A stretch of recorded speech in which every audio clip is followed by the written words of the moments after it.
you just started to tell me about a baron whose name I'm... Okay. So we got Vito. Vito. Buongiorno.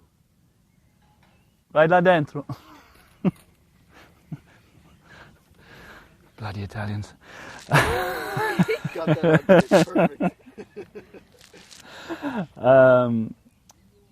So what happened is that the Mezzadria system was still in full flow, but in the 1800s something, I don't know the dates, Baron Ricasli had all this land with all these vineyards on it with Sangiovese, and he had to come up with a way of marketing the wine. So he put a blend together of this really tough, tight Sangiovese, which was virtually undrinkable, and he mixed it with some white wine and some Canaiolo. So we had Sangiovese, Canaiolo, which are the two main grape varieties here. Sangiovese is the main grape, we have Canaiolo, and then Malvasia and Trebbiano.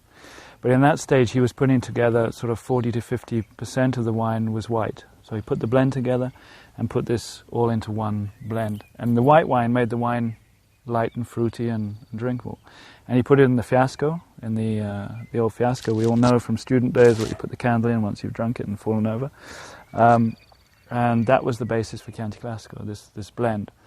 With time, the blend changed. Obviously, the white wine was reduced, and when I got here, we had to put, in 91, we had to put in, I think it was 5%, I can't actually remember now, but I think 5% of the blend had to be white grapes. Now, being in Italy, laws are there to be broken. As I'm on video, I can tell you this now because it's happened. John, I think it was 20 years he hadn't put any white grapes in the wine, even though he'd had the DOCG and everything was official. He'd put just make it Sangiovese, not because it was in Syrah they put in the Viognier, which makes the wine give something. The problem with the Malvasia and Trebbiano, it actually didn't give the wine anything. It just made it light and fruity.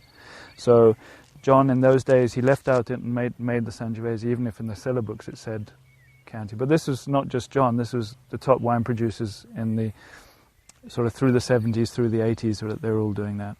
And then I think in 94 the DOCG changed and we were allowed to have a minimum of 80% Sangiovese and then a maximum of 100% Sangiovese.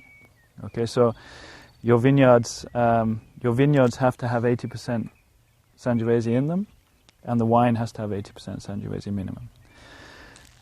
Unfortunately, you're allowed to put 20% of something else in it.